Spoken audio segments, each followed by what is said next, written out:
Hello good morning dear students. कैसे हैं आप लोग? आई होप सारे लोग अच्छे होंगे। एक बार फिर से हम लोग सैम्पल पेपर के नेक्स्ट सवाल को सॉल्व करेंगे। सवाल आपको बोर्ड पर देखने को मिल रहा होगा। लगभग 109 दिन अभी बाकी है एग्जाम में, और 109 दिन में 109 ऐसे ऐसे सवाल बनाए जाएंगे जो आपको एग्जाम में ऐसे सवाल देखने को मिलेंगे ही मिलेंगे। ठीक है स्टूडेंट्स, इसलिए ऐसे ऐसे सवालों की प्रैक्टिस अब ज़्यादा से ज़्यादा करें अगर आपको 80 आउट ऑफ 80 कवर करना है तो। ठीक है, आइए सवाल देखते हैं। सवाल क्या है? सवाल ये है कि the angle of elevation of the top of a tower from certain point is 30 degree. If the observer moves 20 meter towards the tower, the angle of elevation of the top increases by 15 degree. Then find the height of the tower.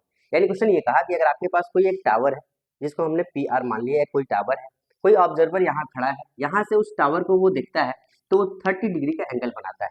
जैसे ही यहाँ से कोई observer यानी वो इंसान आगे 20 metre तक आगे बढ़ता है तो क्या होता है, जैसे यहाँ से वो 20 मीटर आगे बढ़ा तो ये एंगल 30 से बढ़ करके इसमें 15 बढ़ जाता है, यानी कि ये 45 हो जाता है।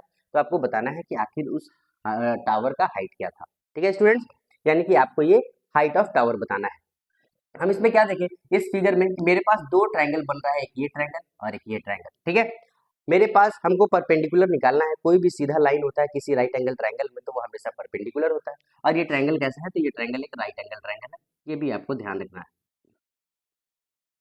एक राइट एंगल ट्रायंगल। ठीक है स्टूडेंट्स, यानी आपको परपेंडिकुलर निकालना है तो आपको ट्रिगोनोमेट्री का ऐसा रेशियो लेना होगा जिसमें परपेंडिकुलर अपॉन बेस आता हो। ठीक है, जो जो गिवन है मेरे पास पहले वो लिखेंगे let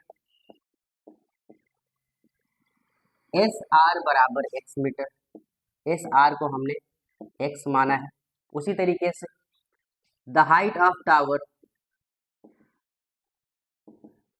the height of tower be h metre, हमने टावर के हाइट को एच मीटर मान रखा है। ठीक है, अगर हम इस ट्रायंगल में आ जाए, इस ट्रायंगल में आ जाए तो इस ट्रायंगल में के लिए पहले हमको लिखना पड़ेगा according to question. According to question, question क्या है? ये जो एंगल है आपका P S R, angle P S R जो है वो एंगल पी क्यू आर से 15 ज्यादा है, यानी कि एंगल पी क्यू आर से 15 डिग्री ये ज्यादा है। यानी कि एंगल पी एस आर अगर आप फाइंड कीजिएगा तो ये 30 डिग्री होगा प्लस ये 15 डिग्री ज्यादा है, यानी कि एंगल पी एस आर जो होगा वो आपके पास 45 डिग्री होगा, और जो आपको फिगर में देखने को मिल रहा है। पहले तो हमने एंगल को फाइंड किया कि आखिर ये 45 कैसे आया। अब उसके बाद अगर हम इस ट्रायंगल को ले, in right angle triangle, in right triangle, in right triangle P S are, P S are, यहां से अगर हम tan थीटा का रेशियो लगाएं तो इसका फॉर्मूला क्या होता है? Perpendicular upon base. ठीक है, tan theta means tan 45 degree, perpendicular यानी कि h मीटर, और बेस यानी कि x मीटर। tan 45 का वैल्यू कितना होता है? तो 1 होता है, is equal to h upon x. X divide में 1 से आके मल्टीप्लाई हो जाएगा, तो इससे क्या पता चलेगा कि x is equal to h, यानी यहां से हम x is equal to h ले आए और इसको हमने इक्वेशन फर्स्ट मान लिया। सेम वैसे ही अगेन इन ट्रायंगल, पूरे ट्रायंगल को लेते हैं पी क्यू आर। ठीक है, इस ट्रायंगल में भी हम क्या देखें कि अगर हम tan का रेशियो लगाएं, tan 30 degree is equal to क्या होगा? परपेंडिकुलर अपॉन बेस, यानी परपेंडिकुलर मेरे पास h मीटर है और बेस मेरे पास ये दोनों ऐड होकर के लिखा जाएगा, यानी कि 20 प्लस x होगा, यानी कि पूरा का पूरा बेस 20 प्लस x है। tan 30 का वैल्यू क्या होता है? 1 upon root 3 is equal to h upon 20 plus x होगा।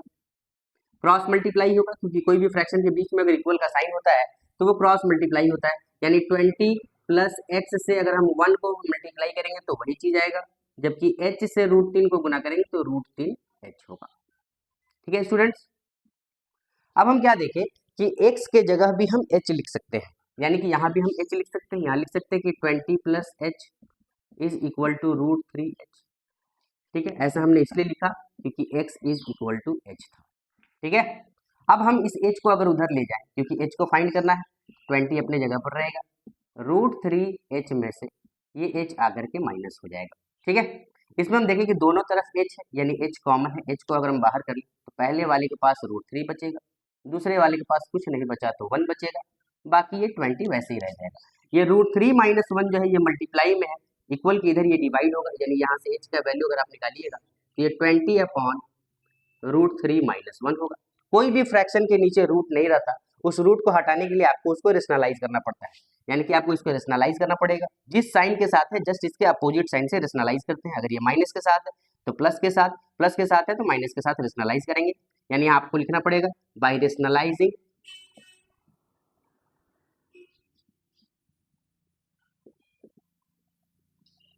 क्या मिलेगा हमको, h का वैल्यू यहाँ से 20/√3 - 1 मल्टीप्लाई √3 + 1 √3 + 1।